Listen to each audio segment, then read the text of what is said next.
শুভ নববর্ষ। Hello everyone, আসসালামু আলাইকুম। সবাইকে শুভ নববর্ষ। তো আজকে সকালবেলা পান্তা ইলিশটা মায়ের বাসায় খেয়ে আসলাম। মায়ের বাসায় দাওয়াত ছিল। তো এই প্রথমবার আমি মায়ের বাসায় নববর্ষ পালন করলাম। তো এখন দুপুরবেলা আমার বাসায় মায়েদের দাওয়াত। আর মায়ের বাসার পাশে থাকার কিন্তু অনেক উপকার আছে। তা আমার মায়ের বাসা আর আমার বাসা হচ্ছে এই গেট আর ওই গেটের ব্যবধান। তো সকালবেলা কোনো রান্নাবান্না করি না, ঘুম থেকে উঠেই মায়ের বাসায় চলে গেছি। সেখানে যেয়ে আমি, আমার শ্বশুর, মানে আমরা সবাই ফুল ফ্যামিলি যেয়ে একদম খাওয়া দাওয়া করে চলে আসছি। শুধু আমার শ্বশুর যায়নি, তার শরীরটা ভালো ছিল না, তার জন্য খাবার আমরা নিয়ে আসছি। তো সকালের ভিডিওটা স্কিপ করলাম, কারণ তখন মোবাইল ছিল রিহানের হাতে, যার কারণে মায়ের বাসার এত মজার মজার রেসিপির কোনোটারই ভিডিও করা হয় নাই। তো এখন চলে আসছি আমার বাসায়। আজকে আমি মায়েদের জন্য কি কি রান্না করলাম সেটা দেখাই। আর মায়েদের জন্য করেছিলাম হচ্ছে চিংড়ির কোরমা, পটলের বেরেস্তা, ইলিশের লেজ ভর্তা, ইলিশ মাছের দো পেঁয়াজু, সাথে ছিল বাহারি ভর্তা, সালাদ, লেবু, আর ছিল আলু ভাজা আর বোম্বাই মরিচের আচার, 2-3 রকমের আচার।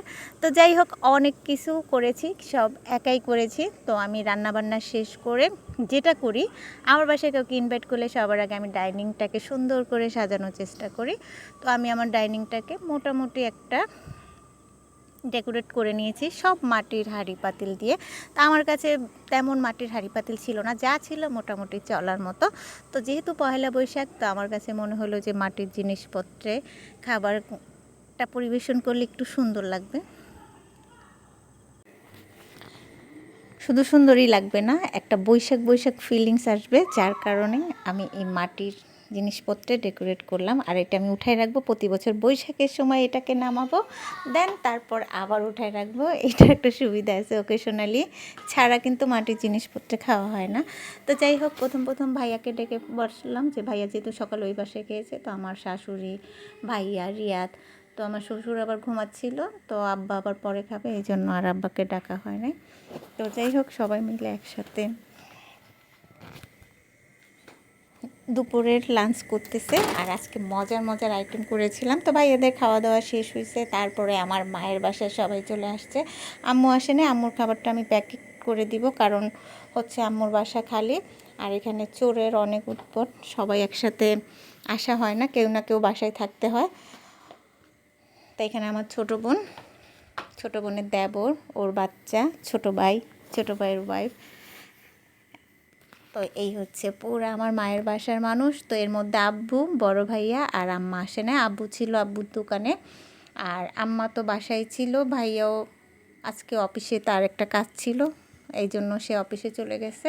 তো এই জন্য তাদের খাবারটা আমি বাসায় দিয়ে দেবো। তো আমার বোন এই প্রথমবার আমার বাসায় আসলো, তো ওকে দাওয়াত দিব। ও মায়ের বাসায় আসার পর থেকে অসুস্থ, এই জন্য আর ওকে দাওয়াত দেওয়া হয় না। আর যেহেতু বৈশাখ পড়ে গেছে, এই জন্য বৈশাখেই একবারে দাওয়াত দিয়ে দিলাম। আর ও এমনিতেই কালকে চলে যাবে, তো আজকে ছাড়া আর কোনো টাইম নেই আমার কাছে। তো এই হইল আমার মায়ের বাড়ির সবাই। তো সবাই একসাথে খেতেছে, এটা আসলে একটা আনন্দের বিষয়। আমার তো খুবই ভালো লাগতেছিল দেখে। আর প্রিয় মানুষদের নিজ হাতে রান্না করে খাওয়াতে পাওয়াটা কিন্তু আনন্দের বিষয়।